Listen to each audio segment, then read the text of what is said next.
I was 35 years old when I discovered that my husband had been funding his affair with the money we'd been saving for our daughter's college education.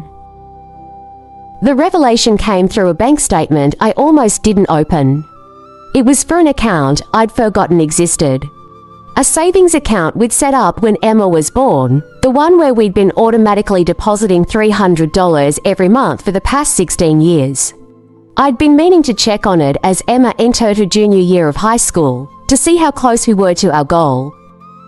The balance was $847. 16 years of saving, $300 a month, should have been over $57,000 with modest interest. We should have been looking at close to $65,000. Instead, there was barely enough to cover a semester of textbooks. I sat at my kitchen table, staring at the statement, trying to make sense of the numbers. There had to be an error, some kind of banking mistake. But as I scrolled through the transaction history on my phone, I saw a pattern that made my stomach drop. Regular withdrawals, starting about 18 months ago. $2,000 here, $3,500 there, $1,200 the month before. Always odd amounts, never round numbers that might catch my attention during our monthly budget reviews. All of the withdrawals were authorized by Michael's signature. I called the bank immediately. "I'm calling about unusual activity on my daughter's college savings account," I told the customer service representative. "I see several withdrawals over the past 18 months, she said. "All authorized by the secondary account holder. Is there a problem? Can you tell me what information was provided for these withdrawals?" I can see that a valid driver's license and account information were provided each time. The signatures match our records. Michael, my husband of 18 years, the man who'd opened this account with me when Emma was a newborn, who talked about the importance of starting early to give our daughter opportunities we'd never had. That evening, when Michael came home from his job at the insurance agency, I was waiting for him with the bank statement spread across the dining room table. "We need to talk," I said. Michael looked at the papers, and I watched his face change. Not surprise, recognition. He'd been expecting this conversation eventually. "Lisa, I can explain." "I hope so, because I can't figure out how $56,000 just disappears from our daughter's college fund." Michael sat down across from me, loosening his tie in the gesture I'd watched him make thousands of times over the years. But tonight, it looked like a man buying time rather than a man coming home from work. "I borrowed from the account," he said carefully. "I always plan to pay it back." "Borrowed it for what?" "Some investments that didn't work out the way I expected." "What kind of investments?" "Stock market stuff, day trading." I thought I could make the money grow faster than just letting it sit in savings. I pulled out my phone and showed him the transaction history. "Michael, look at these dates. These aren't investment transactions. These are cash withdrawals. $2,300 in March, $1,800 in April, $2,100 in May. What kind of day trading requires $6,000 in cash?" Michael stared at the screen, and I could see him calculating how much truth he could get away with. "Some of it was cash," he admitted, "for living expenses when things got tight." "Living expenses? Michael, we have a household budget. We have checking accounts, we have credit cards. Why would you need to take cash from Emma's college fund for living expenses?" Sometimes there were things that didn't fit into our regular budget. "Like what?" Michael stood up and walked to the window, looking out at our quiet suburban street. When he turned back to face me, something in his expression had shifted, less defensive, more resigned. "Lisa, there are things going on that I haven't told you about." "What things?" "I've been seeing someone." The words hung in the air between us. I'd suspected for months that something was wrong. Michael had been distant, working late more often, taking phone calls in other rooms. But I'd convinced myself it was work stress, midlife restlessness, anything but this. For how long? About 2 years. 2 years, not a moment of weakness, not a mistake. A sustained relationship, a choice made over and over again. And you've been using Emma's college money to pay for it. It's not like that. Then what is it like? Michael sat back down, and for the first time in our conversation, he looked directly at me. Her name is Rebecca. She works at the regional office. She's going through a difficult divorce. She needed help with legal fees, temporary housing, things like that. You've been giving our daughter's college fund to your girlfriend. I've been helping someone I care about through a hard time, and I always intended to replace the money. How exactly were you planning to replace $56,000? I was hoping the Stark investments would pay off, or I'd get the promotion I've been working toward. Or we could take out loans for Emma's education like most families do. I stared at my husband, the man who'd held my hand during Emma's birth, who'd coached her soccer team for 3 years, who'd spent countless evenings helping her with homework, and tried to reconcile that person with someone who would steal from his own child's future to fund an affair.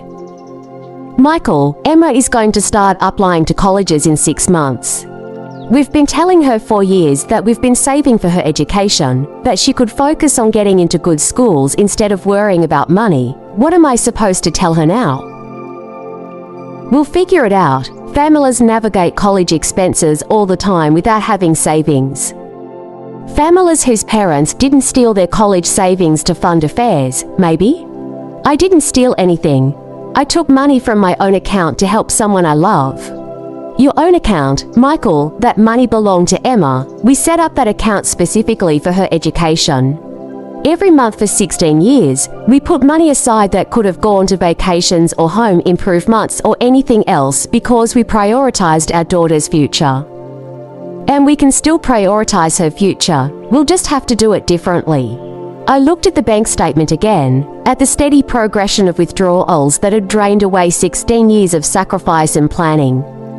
How much have you given her total, not just from Emma's account, from everything? Michael was quiet for a long moment. I don't know exactly. Guess. Maybe $75,000, maybe more. Maybe more, $75,000 of our family's money, given to a woman I'd never met to solve problems I'd never been told about. Where did the rest come from? Our emergency fund, some from our retirement accounts. I took cash advances on credit cards a few times. I felt something cold settle in my chest. What credit cards? The joint account ones. Michael, I monitor those accounts. I would have seen cash advances.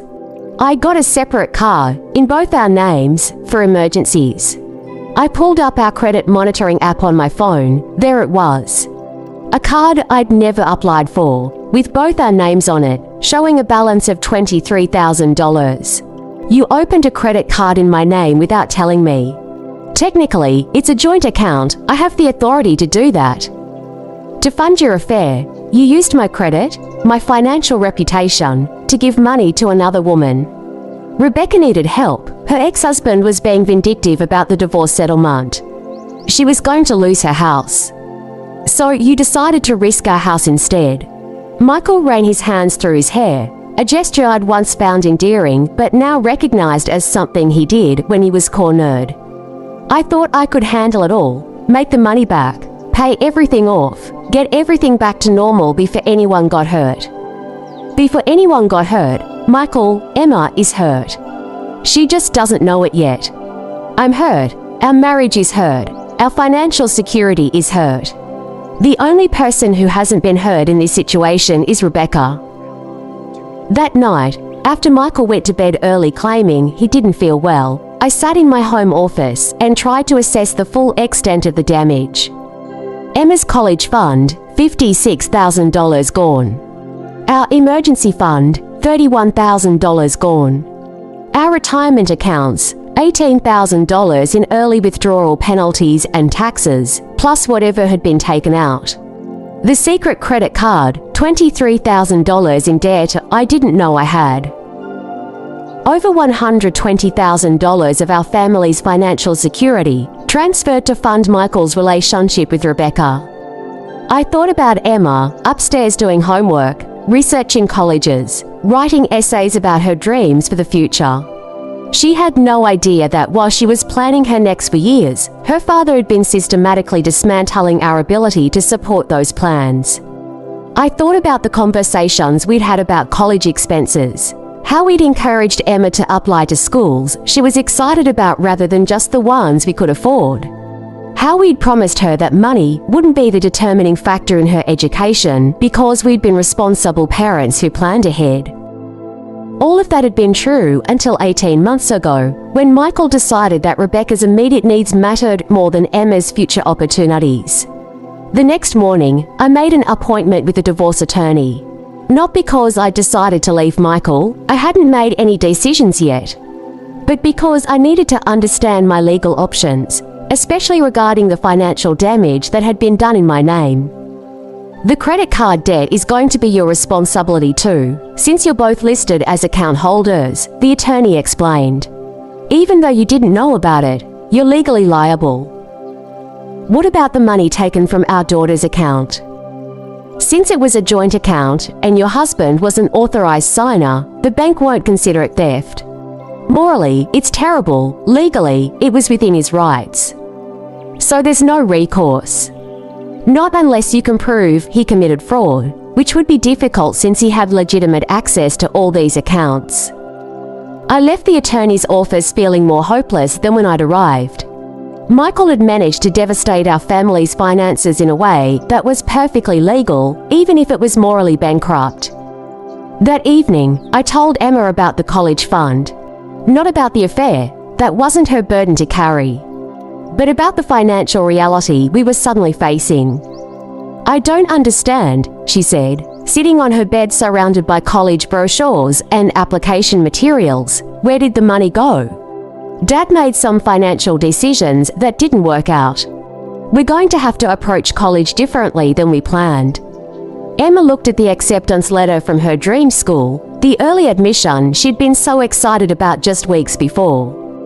Can we still afford State University? We'll make it work. It might mean student loans, and you might need to work part-time, but we'll figure it out. What about the private schools? I couldn't bring myself to crush her dreams completely. We'll have to see, maybe with financial aid. But we both knew that our income was too high to qualify for need-based aid, even with our savings gone. That night, Emma came downstairs and found me sitting at the kitchen table with a calculator and a pile of financial aid forms. Mom, can I ask you something? Of course. Is Dad sick? He's been acting weird for months, and now this thing with the money. I'm worried something's really wrong. I looked at my 16-year-old daughter, this person Michael and I had created together, this bright, hopeful young woman whose future had been compromised by choices she had nothing to do with. Dad's going through some things, I said carefully. But whatever happens, we're going to make sure you have the opportunities you've earned. Even if it means taking out loans. Even then. 6 months later, Emma enrolled at State University with a partial academic scholarship and a work-study job. She was pragmatic about it, almost cheerful, but I knew she was grieving the loss of choices she'd thought she had. Michael and I stayed married, but we attended counseling and established new financial protocols that gave him no access to major accounts without my co-signature. He ended his relationship with Rebecca, though I never learned whether that was his choice or hers. He got a second job to help pay down the debt he'd accumulated, but at our age, rebuilding $120,000 in savings while also funding Emma's education and our retirement was essentially impossible. 3 years later, I still felt the betrayal every time I wrote a student loan check, every time Emma talked about classmates studying abroad or taking unpaid internships opportunities she couldn't afford because of choices her father had made. The money was gone, and with it, the financial security we'd spent 20 years building, but more than that, the trust was gone. The assumption that we were partners working toward the same goals, that Michael would protect our daughter's interests the way I would, that our marriage was a safe harbor rather than a potential threat to our family's well-being. I'd learned that financial betrayal isn't just about money. It's about discovering that someone you trusted with your future was willing to sacrifice it for their present desires. And that some betrayals can't be undone with apologies or changed behavior. They can only be survived, one day at a time, while you rebuild something different from what you lost. Some stories are felt, not spoken. If unsaid stories moved you even a little, like this video, subscribe to the channel, and share it with someone who needs to hear it today. Your support helps these unsaid stories find their voice